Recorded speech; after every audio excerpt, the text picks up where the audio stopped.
Welcome to my YouTube channel the world of economics. आज की इस वीडियो में नंबर 1 हम सीखेंगे इनकम इलास्टिसिटी ऑफ डिमांड का बेसिक कॉन्सेप्ट क्या है। नंबर 2 हम सीखेंगे इनकम इलास्टिसिटी ऑफ डिमांड को मेजर कैसे किया जाता है। नंबर 3 हम सीखेंगे इनकम इलास्टिसिटी को कैलकुलेट कर लेना हमारे लिए क्या हेल्पफुल हो सकता है कि हम आइडेंटिफाई कर सकें कि जिस प्रोडक्ट की हमने इनकम इलास्टिसिटी कैलकुलेट की है क्या वो प्रोडक्ट एक नॉर्मल गुड है या इन्फीरियर गुड है। अगर वो प्रोडक्ट एक नॉर्मल गुड है तो क्या वो एक लग्जरी आइटम है या नेसेसिटी ऑफ लाइफ है। नंबर 4 आज की इस वीडियो में हम सीखेंगे कि इनकम इलास्टिसिटी ऑफ डिमांड को कैलकुलेट करना फर्म्स या इंडस्ट्री के लिए कितना इंपॉर्टेंट है। तो आज के टॉपिक को शुरू करते हैं। जैसा कि आपको बखूबी इल्म है कि किसी भी प्रोडक्ट की जो डिमांड होती है वो डिफरेंट फैक्टर्स पे डिपेंड करती है, लेकिन आज हम प्योरली बात करने जा रहे हैं सिर्फ और सिर्फ इनकम पे, कंज्यूमर की इनकम पे। कंज्यूमर की इनकम का ज्यादा होना या कम होना भी क्वांटिटी डिमांड को इफेक्ट करता है। आज हम इसी के बारे में बात करने जा रहे हैं। आज हम ये मेजर भी करेंगे कि कंज्यूमर की इनकम में चेंज आने से क्वांटिटी डिमांड पे जो चेंज आया है वो कितना है। तो इसी को students income elasticity of demand कहते हैं। The measurement of change in quantity demand due to change in income is called income elasticity of demand. Quantity demand में जो चेंज आ रहा है इनकम में चेंज आने की वजह से इसको जब आप न्यूमेरिकली मेजर करते हैं इस कंसेप्ट को कहा जाता है इनकम इलास्टिसिटी ऑफ डिमांड। तो इसकी मैंने डेफिनेशन भी यहां पर लिखी हुई है। The responsiveness change of quantity demand due to change in income of consumer. Quantity demand में जो रिस्पॉन्स आ रहा है कंज्यूमर की इनकम चेंज होने की वजह से उसे हम कहते हैं ये इनकम इलास्टिसिटी ऑफ डिमांड है। अब हम आ जाते हैं कि इनकम इलास्टिसिटी ऑफ डिमांड को मेजर कैसे किया जाता है। इनकम इलास्टिसिटी डिमांड को मेजर करने के लिए मैंने एक टेबल ड्रॉ किया है। यहां पर देखें, मैंने एक साइड पे इनकम को लिया है और दूसरी साइड पे क्वांटिटी डिमांड को लिया है। अगर आप आज की वीडियो में देखें यहां पर मैंने प्राइस को नहीं लिखा क्योंकि आज हम price elasticity of demand calculate नहीं कर रहे बल्कि इनकम इलास्टिसिटी ऑफ डिमांड को कैलकुलेट कर रहे हैं। इनकम इलास्टिसिटी डिमांड को कैलकुलेट करने के लिए मैंने ये टेबल ड्रॉ किया है। सपोज कंज्यूमर की इनकम 100 रुपीज है। जब कंज्यूमर की इनकम 100 रुपीज है वो प्रोडक्ट के 2 यूनिट खरीदना चाहता है। He is willing to buy 2 units. बाद में कंज्यूमर की इनकम में इजाफा हो गया। कंज्यूमर की इनकम 100 रुपीज से 150 रुपीज पे चली गई। तो इनकम में इजाफा होने से कंज्यूमर ने प्रोडक्ट की क्वांटिटी डिमांड में भी इजाफा कर दिया। तो यहां पर देखें प्रोडक्ट की डिमांड 3 पे चली गई तो क्वांटिटी डिमांड में इजाफा हो गया। स्टूडेंट्स ये बात याद रखिएगा, तमाम प्रोडक्ट्स में ऐसा नहीं होता कि कंज्यूमर की इनकम बढ़े और उस प्रोडक्ट की डिमांड भी बढ़ जाए। बाज़ औक़ात ये रिवर्स भी हो जाता है। इसके ऊपर हम काफी डिटेल से बात करेंगे, लेकिन अभी हम फिल वक्त फोकस करते हैं कि इनकम इलास्टिसिटी को मेजर कैसे किया जाता है। यहां पर आप देखें जो इनिशियल इनकम थी मैंने उसको Y1 का नाम दिया और जो बाद में इनकम में इजाफा हुआ उसको मैंने Y2 का नाम दिया। ये हाइपोथेटिकल नेम्स हैं, आप कुछ भी नेम रख सकते हैं। क्वांटिटी डिमांड जो इनिशियल थी उसको मैंने Q1 का नाम दिया और इनकम में चेंज आने के बाद जो क्वांटिटी डिमांड में चेंज आया है उसको मैंने Q2 का नाम दिया। अब हम इसको कैलकुलेट करेंगे। जैसा कि आपको मालूम है कि इनकम इलास्टिसिटी ऑफ डिमांड को कैलकुलेट करने का जो फार्मूला, पहले भी मैंने काफी वीडियोस में इस फार्मूले को यूज किया है, तो इस फार्मूले के ऊपर बड़ी डिटेल से मैंने वीडियो बनाई है। मैंने वीडियो का नाम है logic behind a formula of elasticity of demand. आप उसको देखें, उसमें मैंने बड़ी डिटेल से इस फार्मूले को बनाया कैसे गया है इसके बारे में बताया है। तो आज हम इस फार्मूले को देखते हैं। इनकम इलास्टिसिटी डिमांड का फार्मूला मैंने लिखा है percentage change in quantity demand due to percentage change in income. यहां पर Y की जगह पे हमारी पहली वीडियोस में P लिखा था क्योंकि वो प्राइस इलास्टिसिटी ऑफ डिमांड को हम कैलकुलेट कर रहे थे, लेकिन आज की वीडियो में हम इनकम इलास्टिसिटी को कैलकुलेट कर रहे हैं, इसलिए यहां पर प्राइस की जगह पर इनकम मौजूद है। आपको मालूम है कि मैथमेटिकल मेथड को इस्तेमाल, ये मैथमेटिकल मेथड है, मैथमेटिकल मेथड को इस्तेमाल जब हम करते हैं तो हमारे पास दो ऑप्शन होती हैं, या तो हम पॉइंट इलास्टिसिटी कैलकुलेट करें या हम आर्क इलास्टिसिटी कैलकुलेट करें। पॉइंट इलास्टिसिटी के ऊपर अलग से वीडियो हमने बनाई हुई है, आर्क इलास्टिसिटी पे अलग से वीडियो बनाई हुई है। अगर आपको पॉइंट और आर्क इलास्टिसिटी का कॉन्सेप्ट क्लियर नहीं है तो पहले आप उन वीडियोस को लाजमी देखें। यहाँ पर देखें, मैं यहाँ पर पॉइंट इलास्टिसिटी कैलकुलेट करने जा रहा हूँ। यहाँ पर देखें पॉइंट इलास्टिसिटी का फार्मूला, देखें बेसिक फार्मूला तो यही रहता है, बाद में इसमें थोड़ा सा चेंज आता है, वो मैं आपको बताता हूँ। Percentage change in quantity demand, quantity demand में जो परसेंटेज चेंज आ रहा है वो, तो यहाँ पर देखें अगर आप Q2 में से Q1 को माइनस कर दें और इसको डिवाइड कर दें Q1 पे, तो आपके पास percentage change in quantity demand आ जाएगा।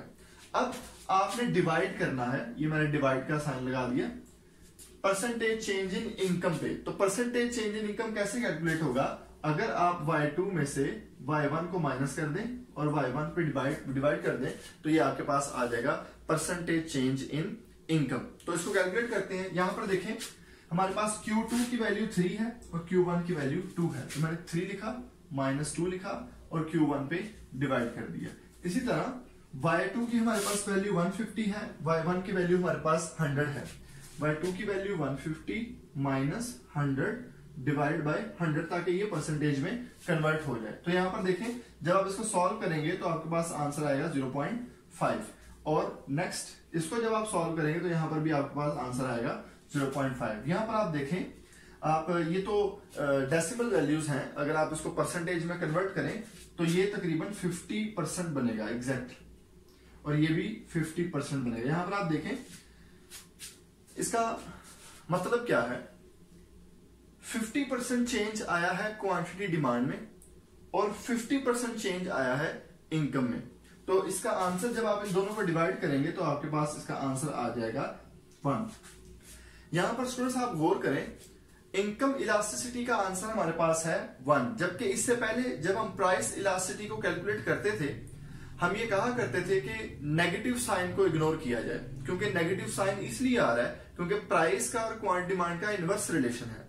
यहां पर आप देखें इसका आंसर पॉजिटिव आ रहा है क्योंकि इनकम का और क्वांटिटी डिमांड का पॉजिटिव रिलेशन है। जैसा कि मैंने आपसे शुरू में बताया था कि जरूर हमेशा ऐसा नहीं होता, हमेशा इनकम का और क्वांटिटी डिमांड का इनवर्स रिलेशन नहीं होता, सॉरी पॉजिटिव रिलेशन नहीं होता, ये इनवर्स भी हो सकता है। तो यहां पर आप जो आंसर के साथ साइन आएगा उसको इग्नोर नहीं करेंगे, बल्कि वो आपके लिए काम की चीज है। वो साइन आपको बताएगा कि क्या ये प्रोडक्ट एक नॉर्मल गुड है या एक इंफीरियर गुड है। इसके ऊपर बड़ी डिटेल से हम बात करने वाले हैं, लेकिन फिल वक्त मैं आपको ये इसका कॉन्सेप्ट आपको क्लियर कर दूं। यहां पर आप देखें, फॉर एग्जाम्पल यहां पर आप देखें हमारे पास इनकम लेवल है, क्वांटिटी डिमांड है और इलास्टिसिटी है। फॉर एग्जाम्पल इनकम में 50% चेंज आया और क्वांटिटी डिमांड में भी 50% चेंज आया, तो डेफिनेटली आपका इलास्टिसिटी का आंसर आएगा 1। लेकिन अगर ये चेंज हो, इनकम में 50% चेंज आए, क्वांटिटी डिमांड में 70% चेंज आए, तो आपके पास आंसर आएगा 1.4। इसको समझ लेंगे क्या है। यहां पर आप देखें इनकम में तो 50% चेंज आ रहा है, लेकिन उसके रिस्पॉन्स में जो क्वांटिटी डिमांड में चेंज आ रहा है वो 70% है। इसका मतलब है क्वांटिटी डिमांड में जो चेंज है वो इनकम में चेंज की निस्बत ज्यादा है, इसलिए आपका आंसर 1 से ज्यादा आ रहा है, 1.4 आ रहा है। तो इसी तरह अगर इनकम में चेंज आए 50%, लेकिन जो क्वांटिटी डिमांड में चेंज आ रहा है वो 30% आए, तो आपके पास आंसर आएगा 0.6। तो आप ये देखें कि यहां पर इनकम में जो परसेंटेज चेंज आ रहा है वो 50% है, जबकि उसके रिस्पॉन्स में जो क्वांटिटी डिमांड में चेंज आ रहा है वो जस्ट 30% है, तो आंसर 1 से कम आ रहा है। देखिए यहां पर आप तीनों सिचुएशंस को देखें, no doubt answer 1 greater than 1 और लेस देन 1 आ रहा है, लेकिन आंसर मनफी में नहीं है। क्यों? क्योंकि इनकम में पॉजिटिव चेंज आ रहा है तो क्वांटिटी डिमांड में भी चेंज पॉजिटिव ही आ रहा है। बाज दफा ज्यादा आ रहा है और बाज औकात कम आ रहा है, लेकिन चेंज जो आ रहा है वो पॉजिटिव ही आ रहा है। लेकिन यही चेंज अगर नेगेटिव आना शुरू हो जाए, इनकम 50% पॉजिटिव है लेकिन क्वांटिटी डिमांड में मनफी चेंज आया है, यानी कि इनकम के बढ़ जाने से क्वांटिटी डिमांड में कमी आ गई है, तो यही आपका आंसर -1 में आ जाएगा। और इसी तरह अगर इनकम आपकी 50% बढ़ी है लेकिन जो क्वांटिटी डिमांड में चेंज आ रहा है वो कम आ रहा है, यानी कि वो क्वांटिटी डिमांड में कमी आ रही है, तो इसका आंसर आपके पास -1.4 आ जाएगा। तो आपके आंसर मनफी में आना शुरू हो जाते हैं कब? जब इनकम में चेंज पॉजिटिव आ रहा है लेकिन क्वांटिटी डिमांड में चेंज नेगेटिव आ रहा है, या ये रिवर्स भी हो सकता है, इनकम कम हो रही है क्वांटिटी डिमांड में इजाफा हो रहा है, तब भी आंसर मनफी में ही आएगा। तो इसकी क्या इंप्लीकेशंस हैं? जैसा कि मैंने आपको वीडियो के शुरू में कहा था कि नंबर 3 हम सीखेंगे कि इनकम इलास्टिसिटी का जो आंसर हमारे पास आता है ये हमारे लिए कितना हेल्पफुल हो सकता है। तो इसके ऊपर बात करने का वक्त आ गया है, तो इसके ऊपर बात करते हैं। जी स्टूडेंट्स, अब हमारे इस वीडियो के थर्ड पॉइंट पे ऊपर बात करने का टाइम आ गया। हमने आपसे कहा था कि इनकम इलास्टिसिटी ऑफ डिमांड जब हम कैलकुलेट कर लेते हैं, क्या हम ये आइडेंटिफाई कर सकते हैं कि जिस प्रोडक्ट की हमने इनकम इलास्टिसिटी कैलकुलेट की है क्या वो एक नॉर्मल गुड है या एक इंफीरियर गुड है? तो स्टूडेंट्स, इनकम इलास्टिसिटी आपने कैलकुलेट की, अगर आपका आंसर नेगेटिव आ जाए तो वो इंफीरियर गुड कहलाएगी, और अगर इनकम इलास्टिसिटी का आंसर पॉजिटिव आ जाए तो वो एक नॉर्मल गुड कहलाएगी। ऐसा इसलिए है क्योंकि नॉर्मल गुड्स के बारे में कहा जाता है ऐसी गुड्स जो इनकम के साथ पॉजिटिवली रिलेटेड हों उनको कहा जाता है ये नॉर्मल गुड्स हैं। इनकम बढ़ने पे डिमांड बढ़े और इनकम कम होने पे डिमांड कम हो तो ये नॉर्मल गुड्स कहलाती हैं, इसलिए इनका इलास्टिसिटी का आंसर भी पॉजिटिव आता है। जबकि इंफीरियर गुड्स के बारे में ये कहा जाता है ये इनकम के साथ इनवर्सली रिलेटेड होती हैं। इनकम बढ़ जाने पे डिमांड कम हो जाती है और इनकम के कम हो जाने पर डिमांड में इजाफा हो जाता है, इसलिए इनका आंसर नेगेटिव आता है। अब हम बात कर लेते हैं कि आप यकीनन ये जानना चाहेंगे कि मैं आपको एक फहरिस्त फराहम कर दूं जिसके ऊपर लिखा हो कि ये जो गुड्स हैं ये नॉर्मल गुड्स कहलाती हैं और ये जो गुड्स हैं ये इंफीरियर हैं। स्टूडेंट्स, ऐसा नहीं हो सकता, क्योंकि एक गुड नॉर्मल है वो बाद में इंफीरियर में भी कन्वर्ट हो सकती है। एक गुड इंफीरियर है वो इनकम चेंज हो जाने पे नॉर्मल में भी कन्वर्ट हो सकती है। तो इनका स्टेटस इनकम लेवल के चेंज होने पर चेंज होता रहता है। हर गुड, जैसे मैं आपको इसकी मैं आपको एक एग्जांपल दूं। एक आदमी, उसके पास बाईसाइकिल है, उसकी इनकम लेवल लो है, तो बाईसाइकिल उसके लिए एक नॉर्मल गुड है। लेकिन सपोज अगर उसकी इनकम लेवल में बहुत ज्यादा इजाफा हो जाए, वो इस काबिल हो जाए कि वो एक कार को परचेज कर सके, तो स्टूडेंट्स यही बाईसाइकिल लोअर लेवल इनकम पे तो उसके लिए एक नॉर्मल गुड थी, लेकिन अब चूंकि उसकी इनकम बढ़ चुकी है, अब वो एक कार अफोर्ड कर सकता है, यही बाईसाइकिल अब उसके लिए एक इंफीरियर गुड है। तो कहा जाता है कि कोई भी प्रोडक्ट लोअर इनकम लेवल्स पे नॉर्मल होती है, लेकिन वही प्रोडक्ट हायर इनकम लेवल पे इंफीरियर में कन्वर्ट हो जाती है। इसी तरह अगर मैं आपको इंफीरियर गुड की एग्जांपल दूं, फॉर एग्जांपल एक टेलीविजन है, आपकी इनकम बहुत ज्यादा है, आप एक एलईडी टीवी अफोर्ड कर सकते हैं, तो टेलीविजन जो है, जो आम इस्तेमाल होते हैं, वो आपके लिए एक इंफीरियर गुड होगा। लेकिन अगर किसी बिजनेस में हैवी लॉस की वजह से आपकी इनकम कम हो जाए तो वही टेलीविजन आपके लिए अब एक नॉर्मल गुड कहलाएगा। तो इनका स्टेटस चेंज होता रहता है, इसलिए इनकी कोई फहरिस्त फराहम करना मुमकिन नहीं है। तो नेक्स्ट देखते हैं हम। फॉर एग्जाम्पल, हमने इनकम इलास्टिसिटी कैलकुलेट की और उसका आंसर पॉजिटिव आ गया, तो इसका मतलब है वो एक नॉर्मल गुड है। स्टूडेंट्स, नॉर्मल गुड्स की भी आगे दो टाइप्स होती हैं, कुछ लग्जरी आइटम्स होती हैं और कुछ नेसेसिटी ऑफ लाइफ होती हैं। ठीक है, आपका आंसर पॉजिटिव आ गया। अगर आपका आंसर 1 से ज्यादा आ रहा है, यानी कि इलास्टिसिटी ग्रेटर देन 1 आ रही है, तो हम कहेंगे ये लग्जरी आइटम है। और अगर आपका आंसर पॉजिटिव आ रहा है लेकिन आंसर 1 से छोटा आ रहा है, लेस देन 1 आ रहा है, तो हम कहेंगे ये एक नेसेसिटी ऑफ लाइफ है। अब हम इसको मजीद थोड़ा एक्सप्लेन कर लेते हैं। आंसर का ग्रेटर देन 1 होने से क्या मुराद है? आंसर के ग्रेटर देन 1 होने से मुराद है कि इनकम में जो परसेंटेज चेंज आ रहा है वो कम है, जबकि उसके रिस्पॉन्स में क्वांटिटी डिमांड में जो परसेंटेज चेंज आ रहा है वो ज्यादा है, तो आपका आंसर ग्रेटर देन 1 आता है। तो ऐसी आइटम्स जो ग्रेटर इनकम पे ज्यादा परचेज की जाएं वो लग्जरी आइटम्स कहलाती हैं। और अगर आंसर आपका लेस देन 1 आ रहा है, इसका मतलब ये है कि इनकम बढ़ जाने पर भी आपने प्रोडक्ट की डिमांड में शायद इजाफा तो किया लेकिन उतना इजाफा नहीं किया जितना इनकम में इजाफा हुआ है, तो ऐसी गुड्स को हम नेसेसिटी ऑफ लाइफ कहते हैं। इसकी मैं आपको एक एग्जांपल दे दूं, उससे आपको मजीद क्लियर हो जाएगा। फॉर एग्जांपल, आपकी इनकम कम है, आपका सर दर्द हुआ, तो आप क्या करेंगे? आप पैनाडोल की एक टैबलेट खाएंगे। अब आप बहुत अमीर हो गए, अब आपकी इनकम बहुत ज्यादा है, अब आप क्या करेंगे? अब आपका सर दर्द होगा तो क्या आप पूरा पैकेट खाएंगे क्योंकि अब आपकी इनकम ज्यादा है? स्टूडेंट्स, अब भी आप एक ही टैबलेट खाएंगे। तो इसलिए जो नेसेसिटीज ऑफ लाइफ होती हैं उनकी इनकम इलास्टिसिटी लेस देन 1 होती है, या इवन बाजुकात 0 भी होती है। ऐसी गुड्स जिनकी इनकम इलास्टिसिटी 0 हो वो न्यूट्रल गुड्स कहलाती हैं। जैसा कि मैंने आपसे कहा, नेसेसिटीज ऑफ लाइफ को न्यूट्रल गुड्स भी कहते हैं। अब हम अपनी वीडियो के 4th पॉइंट पे आ जाते हैं, वो है importance. Income elasticity of demand को कैलकुलेट करना किसी भी फर्म के लिए कितना इंपॉर्टेंट हो सकता है? स्टूडेंट, सबसे पहला पॉइंट यहाँ पर है help in forecasting. Income elasticity firms को फोरकास्टिंग करने में हेल्प करती है। फॉर एग्जाम्पल, अगर किसी नेशन की नेशनल इनकम में मुसलसल इजाफा होता चला जा रहा है और एक फर्म है वो लग्जरी आइटम्स प्रोड्यूस करती है, लग्जरी आइटम्स की इलास्टिसिटी ग्रेटर देन 1 होती है, इसका मतलब है अगर इनकम में इजाफा हुआ तो प्रोडक्ट की डिमांड में इजाफा इनकम की निस्बत ज्यादा होगा।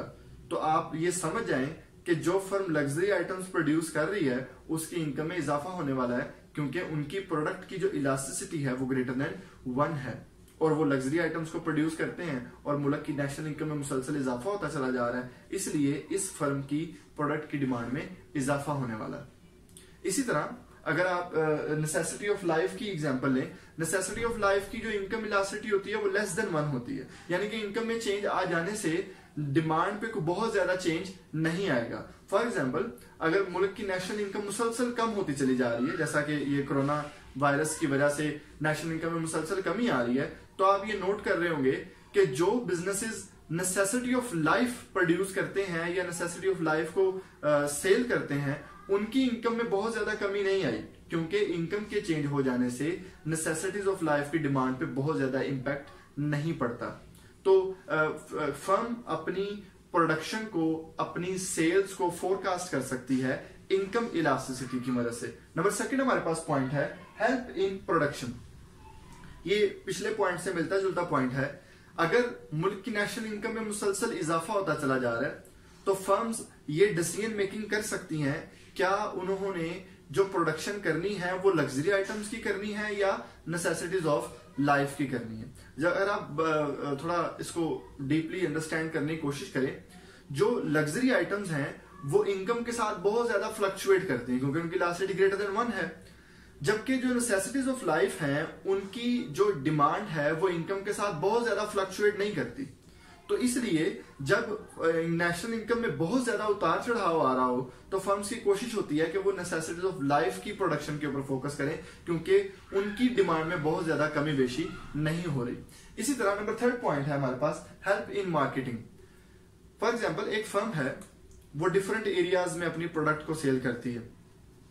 जैसा कि मैंने आपसे कहा था कि एक प्रोडक्ट नॉर्मल है या इंफीरियर है, ये डिपेंड करता है इनकम लेवल पे। एक इलाका है वहां इनकम लेवल बहुत लो है और एक इलाका ऐसा है जहां पर इनकम लेवल लोगों का हायर है। अब आप देखें, फर्म एक प्रोडक्ट प्रोड्यूस कर रही है, फर्म जहां पर इनकम लेवल लोगों का लो है वहां पर उनकी गुड एक नॉर्मल गुड है, और जहां पर जिस इलाके में लोगों का इनकम लेवल हायर है वहां पर उनकी प्रोडक्ट एक इंफीरियर गुड के नाम से जानी जाती है। तो अब फर्म जो है वो एक इस इलाके में जहां पर इनकम कम है वहां पर मार्केटिंग स्ट्रेटजी कुछ और नौयत की रखेगी, जबकि दूसरा इलाका जहां पर इनकम लेवल लोगों का हायर है और वहां पर लोग फर्म की प्रोडक्ट को इंफीरियर गुड के नाम से जानते हैं, तो वो वहां पर वो उनकी मार्केटिंग स्ट्रेटजी कुछ और होगी। तो फर्म की मार्केटिंग स्ट्रेटजी क्या होगी ये इनकम इलास्टिक डिमांड पे भी डिपेंड करता है। आज की वीडियो के लिए इतना ही। मैं उम्मीद करता हूं कि आज का टॉपिक आपको समझ आ गया होगा। अगर आपको आज की वीडियो पसंद आई है तो हमारे चैनल को सब्सक्राइब करें और बेल आइकन को प्रेस करें ताकि हमारी हर वीडियो आपको मिलती रहे। That's all for this video. Thank you very much.